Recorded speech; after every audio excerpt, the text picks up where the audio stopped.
আজ এমন একটা গল্প শোনাবো যেটা শুনে হয়তো আপনারাও একটু চমকে যাবেন, হয়তো সেখান থেকে কিছু জানতে পারবেন। আজকের গল্পটা একটা ছেলে রাজীবকে নিয়ে, যে তার বাবাকে খুব ভয় পেত। বাবা ছিলেন কঠোর, গম্ভীর, শৃঙ্খলাপূর্ণ একজন মানুষ। রাজীবের মনে হতো বাবা তাকে কখনো ভালোবাসে না। কিন্তু বাবার মৃত্যুর পর সে একটা চিঠি পেল। চিঠিটাতে এমন কিছু ঘটনা লেখা আছে যা তার জীবন বদলে দিল। তো চলো আজকে চিঠিটাতে কি লেখা আছে সেই গল্পটাই তোমাদেরকে শোনাই। রাজীব বড় হয়েছে কঠোর শাসনের মধ্যে। ছেলেবেলা থেকে কখনো খেলতে চায়নি। বাবা বলতেন ওতে নাকি সময় নষ্ট হয়, পড়াশুনো করো। যখন বাবার কাছে গিয়ে বলতো বাবা আমাকে একটু আদর করো, বাবা বইয়ের পাতা উল্টিয়ে বলতেন বড় হও, দায়িত্ব নিতে শেখো। রাজীবের মনে হতো বাবা কখনোই তাকে ভালোবাসেনি। কলেজে ওঠার পর সে যখন বাবার কাছ থেকে অনেক দূরে চলে গেল, কথা বলা কমিয়ে দিল, চাকরি পাওয়ার পর আলাদা শহরে থাকলো, বাবার সঙ্গে যোগাযোগ সীমিত মাত্র।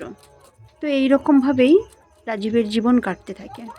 একদিন হঠাৎ রাজীবের কাছে খবর যায় তার বাবা নাকি আর নেই। রাজীব তাড়াতাড়ি গ্রামের বাড়িতে ফিরে আসে। বাবার ছোট্ট ঘরটা এখন ফাঁকা।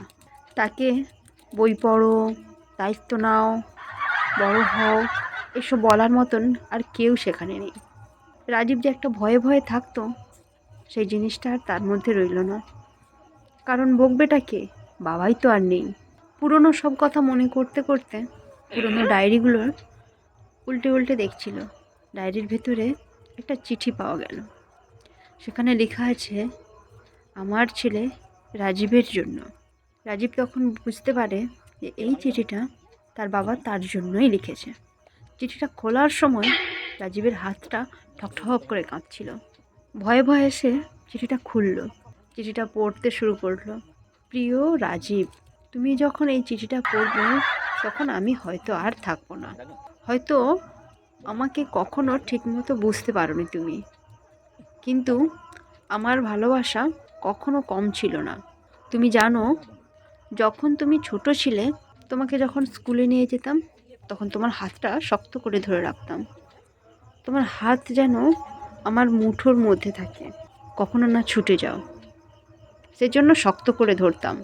তুমি যখন রাত্রে ঘুমিয়ে পড়তে, আমি চুপ করে তোমার ঘরে বসে তোমার কপালে হাত বুলিয়ে দিতাম, তুমি টেরও পাওনি। আবার যখন তোমার জ্বর হতো, রাত ভোর তোমার পাশে জেগে থাকতাম।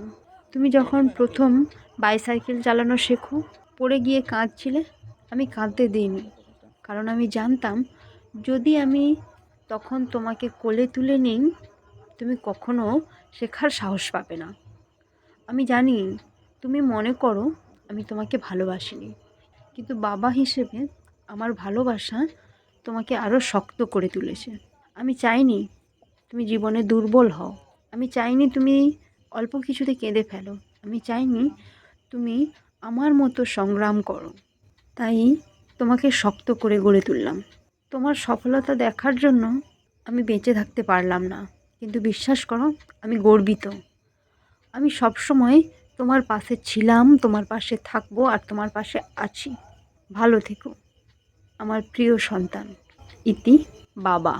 রাজীবের চোখ দিয়ে জল পড়তে থাকলো। সে বুঝতে পারে তার বাবা সবসময় তাকে ভালোবেসেছেন, শুধু সেই ভালোবাসার প্রকাশ অন্যরকম ছিল।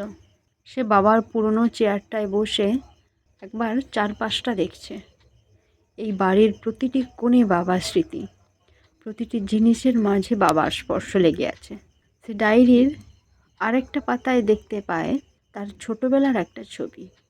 সেখানে বাবা তার হাত ধরে আছেন। ছবির নিচে লেখা আছে আমার বেঁচে থাকার একমাত্র কারণ। রাজীব তার বাবার ছবির কাছে গিয়ে বসে।